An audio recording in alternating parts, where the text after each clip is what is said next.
we can have the transformation we seek right here, right now. But by doing this, we don't deny the problems we're going through. We have to look clearly at them. And what does it say? Don't keep dragging them with you. Lay them down before the feet of truth. Here's what we want to do. I've got a problem. I lay it down before the feet of truth to be, what does it say? This is so important. It says, lay it down before the feet of truth to be removed from my mind. From my mind. Not me remove it, for it to be removed from my mind. Who's going to be removing that? It's going to be the power of God or the power of love, okay? So I lay it down, and then I'm supposed to go. But what do? Well, maybe I'll just take it with me.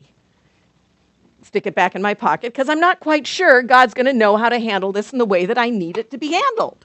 So maybe I need to hold on to that for just a while. We have the biggest trouble we have. We'll lay it down. Oh, I lay it down because I haven't. Maybe in your house you have a little place you pray all the time.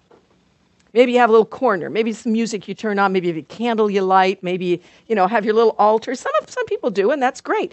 We sit down before that, or we sit and we have that quiet time, and we lay it down before the feet of truth, and then we get up and we take it with us. Because now I'm over here, so maybe I better carry that along with me because, I need to keep track of it. We don't lay it down. We keep holding on to it. And that becomes our problem because we don't know how God could solve the problem because we can't figure out how to solve the problem. Well, it's beyond your ability to figure out.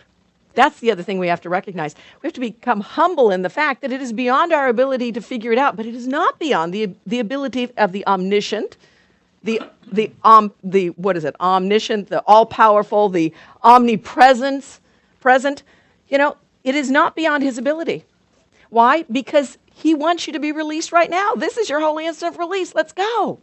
Let's release it. But the only way this can happen is if we are willing to lay it down and let his will be done.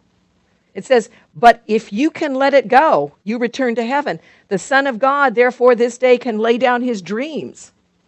The Son of God this day comes home again. Why? Because he is finally released from sin and clad in holiness, with his right mind restored to him at last when he affirms and knows this is my holy instant of release. Right here, right now. That's it. We're home. But are we recognizing that? That is the question you answer, each one of you. And that's the beauty of the course. Self-study course.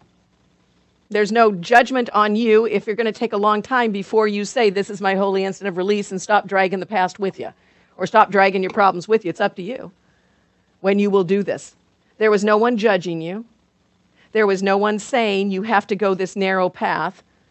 It simply says, if you want to experience heaven, it's time to release it. If you don't, then stay with your problems. There you go. What do you want?